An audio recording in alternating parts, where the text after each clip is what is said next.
broad overview before I launch into data on sugar, of which you are most certainly the experts, not I. But first, thank you, Chris Costello and the Sierra Club for inviting me here today to be with you. And by way of background, CRP, just to re-emphasize, is not a campaign finance reform organization. We are a research organization that tracks money in national politics. We have a sister organization that does much of the same work at the state level called National Institute on Money and State Politics. You can find their research at followthemoney.org, and there are lots of other smaller state-focused groups that do much of the same work. Our mission is to create a more educated voter, to get people engaged, first informed with credible information, engaged in the process, and to advocate for a transparent and responsive government. Our main work is to curate data on money of any kind, money in politics. We gather public data, we add value to it, we organize it, we analyze it, we publish it, we maintain it on our website, opensecrets.org. And actually, would you mind, can I just get a quick show of hands? How many of you know of or have used opensecrets.org? So quite a few, yeah. Our bailiwick has, in our 32 years, mostly been campaign finance contributions, but we really look at any form of elite influence. It can go beyond the money. And we do all this so that we can aggregate the information in at-a-glance profiles, like this one, on the total cost of US federal elections on our site, Open Secrets. We provide this so that reporters, others, you, activists, citizens, academics, and the public can use this as they wish, either in summary form. We also provide the transaction level detail behind it, so that people can rest assured that this is based on accurate data, and that we're not cooking the books. And we also provide custom analysis. So reporters in particular call us to get information going beyond what they can see on our site. And in addition to campaign contributions, we study how the money is spent by candidates and parties, by PACs, political action committees, by outside groups now like super PACs, and politically active nonprofits or dark money groups. The spending on lobbying and revolving door between government and private industry, because not all elite influence is monetary in nature, and the personal finances of members of Congress and other key government officials and the Supreme Court can be found on our site. It costs a lot of money now to run for office, national office anyway. $3.8 billion is what you see here for the 2014 midterm cycle, $6.3 billion for the 2012 presidential and congressional election cycle.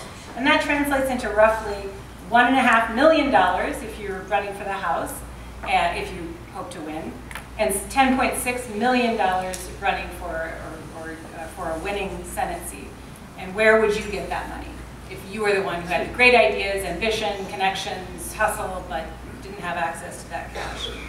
The big price tag on politics comes as no surprise to anyone who's been paying attention or who lives in a state with a competitive national race, because they've been carpet bombed with expensive political ads in these last few years. And furthermore, we've been seeing the numbers on the presidential candidates this year. Ted Cruz has 5 or so theoretically independent super PACs that support his candidacy. They raised $31 million seemingly overnight. Jeb Bush has been crisscrossing the country for fundraisers during the months when he was merely thinking about the possibility of maybe running at one point someday, and hoping he would run, saying to the reporters, I hope I run. So meanwhile, he rationalized that he could fundraise with independent groups that he would normally not be able to coordinate with, because he wasn't officially a candidate, he wasn't officially even testing the waters. Hillary Clinton can tap not only her and her husband's prodigious network from their various campaigns, but also their network from the Clinton Foundation, which boasts mega donors from across the globe, and the Koch brothers, who spearhead a funding network that spent more than $400 million in the 2012 cycle, according to CRP's research, and have pledged to spend $889 million to be exact in the 2016 cycle alone, to say nothing of the investments that they are making today for the out years, for the future. So clearly they are in it to win it, and they are preparing for the long haul. And of course, we can't talk about money in politics this week without genuflecting at the spectacle that was the Donald Trump campaign announcement. So in summation, he is rich. And yet, I fear with all the attention on the race for the White House and the mind-boggling sums that will be raised and spent on that endeavor, it's easy to lose sight of the garden variety transactions that transpire every day of the week to help grease the skids on legislative agendas in Washington. These are boring, often arcane, and anyway, under the radar negotiations and donations that amount to 1,000 simultaneous games of ping pong compared to the White House Super Bowl. But the truth is, this is what many, if not most, of the political donations large enough to be examined are paying for. Are corporate PAC contributions altruistic? Are they guided by PAC directors whose job it is to support the democratic process? That has been said before. We're just in it to support the democratic process. No, these are businesses with shareholders. Their leaders have a fiduciary responsibility to return a profit. Their donations are guided by their legislative affairs departments in Washington, and they can cement a cordial relationship that opens doors in the short term and lead to opportunities of all kinds, legislative victories, powerful contacts, political appointments, etc. Everyone knows that this is how the game is played. Donors know it, government contractors know it, candidates certainly know it. They're depending on understanding the system to fill their campaign coffers. They also know that it has never been more true than now, following Citizens United, that you can never have enough money. You can never be sure of when the next shoe will drop. An attack ad could be reserved for or against you far in advance of your formally announcing your decision to run. The groundwork can be laid in advance so that a multi-million-dollar expenditure can be funded and executed at the drop of a hat, if the time is reserved. Members of Congress have never been so scared to step off the fundraising hamster wheel.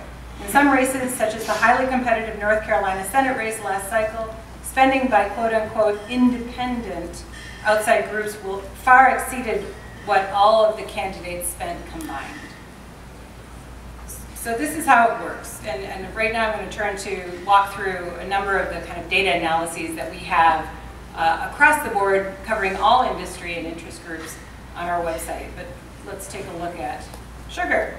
So sugarcane and sugar beets long-term contribution trends. As you can see, they've been giving north of $1 million since 1989, all told, but nearly up to $6 million in this last cycle. This is just a handful of major groups, essentially.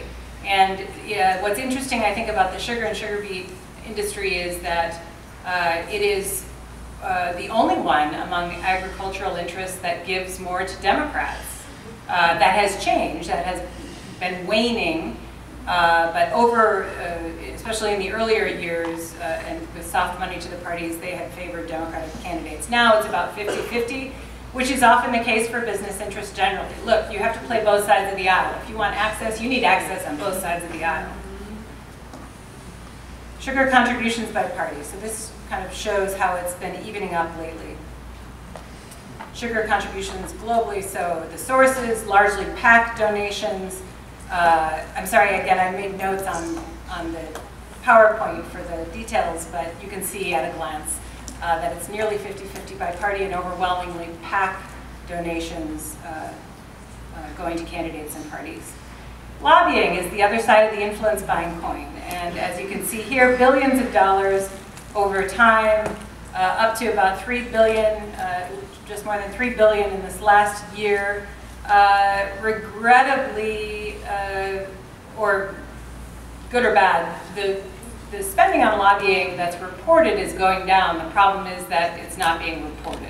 There's more of the money that's going off the books. More people are saying, I don't need to file, I don't need to register because I do much the same work for the same company and the same clients, but it's under the 20% threshold, and therefore I'm not a lobbyist, technically. So we're concerned about that and advocating for regulations that draw a bright line about who is and isn't a lobbyist, what is and isn't lobbying, so that we have a good sense of whether the activity is happening and how much is being invested in it. Now, sugar lobbying, as you can see, has grown tremendously over these last few years. Of course, the healthcare reform debate had something to do with that, but there are all kinds of issues that are being addressed by, of course, any industry at any given time. $2.7 million invested in 1998. And again, this is about 24 interests, companies that are lobbying at the national level, up to 9.6 million. American Sugar Alliance in both years was the top spender on lobbying, 600,000 back in 98 and now up to 2.2 million. So you can see the trend is investing in lobbying, and as I say, this is an at-least figure because we know that we're not catching all of the money. Some of it is going under the radar. You probably can't see this very well, but it just gives you a sense of which interests are spending money on lobbying. And in this case, the top spender, as I said, is American Sugar Alliance with 2 million. Several over a million. There's the Van Hool Corp, well known to everyone in this room. But on our site, then, you can go and see for a particular company or interest group what they're doing, both on lobbying and campaign contributions, as well as drill in. The reason I included this slide was simply to show, again, it's pretty evenly balanced in terms of partisan targets, but it's far more heavily weighted toward incumbents. So of all the money going to candidates, 5 million in this last cycle rather, 4.6 million went to incumbents only. So these are people who are, like them or not, in a position now to influence your industry, your company. So why bet on a challenger when you've got, a bird in the hand? Sugar's top recipients, Thad Cochran, former Senate Ag Chair, Colin Peterson. I think his district is the biggest sugar beet producer in Minnesota, also on the Ag Committee. Yeah. Pardon? Oh. Al Schumer. Mary Landrieu, of course, Louisiana, another important producing state. Charles Schumer, a very effective fundraiser. And Mike Conaway, Texas, there was a point, I don't think he is on ag, but he also had a connection there as well. I may be wrong about that. So my point here is that these are the heavy hitters. These are the people who are magnets for this money by virtue of their congressional committee assignments. They are automatic targets. This is where the money is going to, and particularly to the ranking members. This is a typical, well actually this is not a typical profile, but you can go on our site and actually see the images, the filings, exactly what they're saying they're doing to influence public policy. And in this case, we have American Crystal Sugar's latest report from the first quarter. All they're telling us is that their specific lobbying issues are the budget and appropriation. So usually we can rely on companies to now, finally, after many years, give us more detail about which specific bills they're interested in, they're targeting, they're talking to people about. In this case, you can see that it's not well enforced. There's nobody out there. There are no consequences if they decline to give us meaningful information about who they're speaking to and what they're talking about. And all we can know in our current system is they talk to the House, they talk to the Senate, they talk to the USDA. Well, of course they did. We would prefer to see more information about which members of Congress. This is actually not a popular idea with many on both sides of the aisle because Democrats, Republicans, they want to be able to meet with people in secret. They don't want the other side to know what who they're talking to because they fear it will have a chilling effect. So the argument is you can't get James Inhofe, Senator Inhofe, conservative from Oklahoma, to talk to Greenpeace if he has to disclose that he's met with them, or you can't get a liberal member to talk to the NRA. So our preference is, of course, they should be talking to people across the aisle from different perspectives, but we, the public, need to know who is getting these contacts, which organizations are meeting with whom, so that we understand if we are doing battle on issues, what we're up against. Finally, this is kind of an odd slide to put in here, but I think it's really an important one. You know, without access to information, we can't do our job as citizens. We should never limit speech. That's been kind of the hallmark of the anti-transparency movement, which has grown in strength lately. We should never censor information. More information, even if it's from a billionaire, from a single billionaire, is good, as long as it's not deceptive. But as the Supreme Court itself said in Citizens United, we can't consider the source of all that free speech and give it proper weight if we don't know who's doing the speaking. So in conclusion, we all want good government in the abstract, that is policy based on the merits and not the money.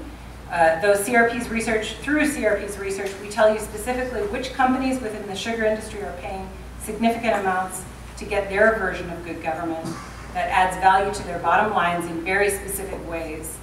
But corporations don't work for us, politicians do. They must be our focus. To take this information, pay attention to what our representatives are doing in our names, and hold them to task when they fail to represent our interests and the nation's interests, but rather favor the more narrow interests of those funding their re-election. I don't think they have an easy job. I mean, I think they should get our support when they do good, because mostly they're not getting a pat on the back. And it's no, I don't think it's a fun job, but they need to hear from us either way. It's not a perfect system, but that vigilance is the price of democracy, especially given our privately financed elections. And because in this system, you're either at the table or you're on the menu. Our recourse is our vote and our informed engagement. If we see those as the vast majority of Americans did last cycle, when only 36.4% showed up at the ballot box, our representatives have less incentive to turn down ready campaign support they need, or they think they need, and to take principled stands. And there are plenty of lobby shops in Washington that will be more than happy to take our place at the table. In fact, they're already there. But despite the billions spent on lobbying and campaign contributions in the aggregate every year, moneyed interests know that playing the Washington game is a small cost of doing business relative to the profits to be reaped. And the question is whether we're ready to join them at the table. The good news is that not only is our seat at the table permanently reserved for us, but that votes still trump money. And that's bad news for Donald Trump, but good news for democracy. Thank you.